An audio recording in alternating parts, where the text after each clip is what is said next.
For today's video guys, of course magbabalat tayo ng turkey. So ang English ng pabo is turkey ha. Huwag yung sabihin peacock kasi iba yung klase yung peacock. Yung peacock yung kulay-kulay talaga yung buli niya kasi palibo niya. Ganyan magbalat ng turkey. Oh.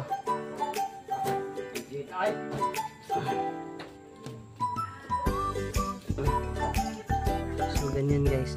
Kasi ang gagawin natin dito guys sa balat niya guys, gawin natin sisig.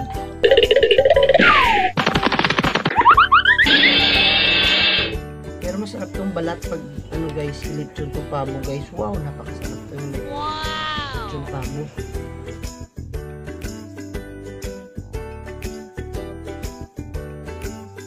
Ay, ganyan guys. Oh, so natutunan ko na guys because this is my first time guys na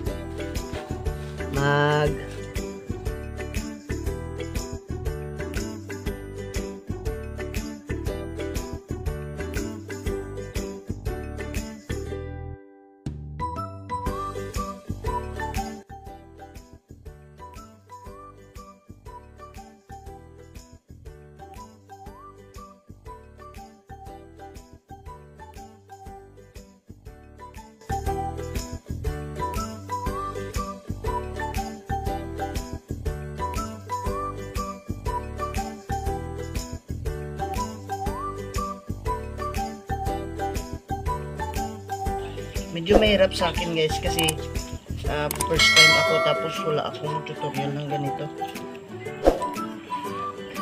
Yung nakikita ko lang dati sa may experience ko ito ngayon pa lang.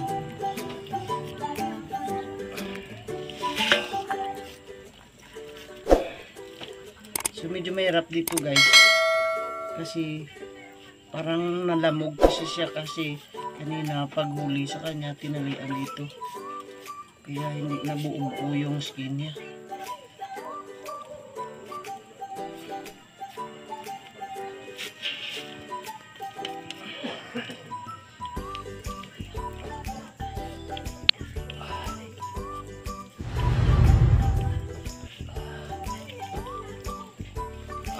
So, ayan guys, okay na yan dito guys. Salin na natin yan. Tapos tuloy natin yan ganyan. Dito lang yan guys. Okay na yan. So that's all our videos for today. Don't forget to like, comment, of course follow Boy Gahe and subscribe my YouTube channel. Ayan, kunin natin yan kasi yan ang nagdadala ng medyo malansa sa kanya. Pero gasan natin ito mamaya. Here we go!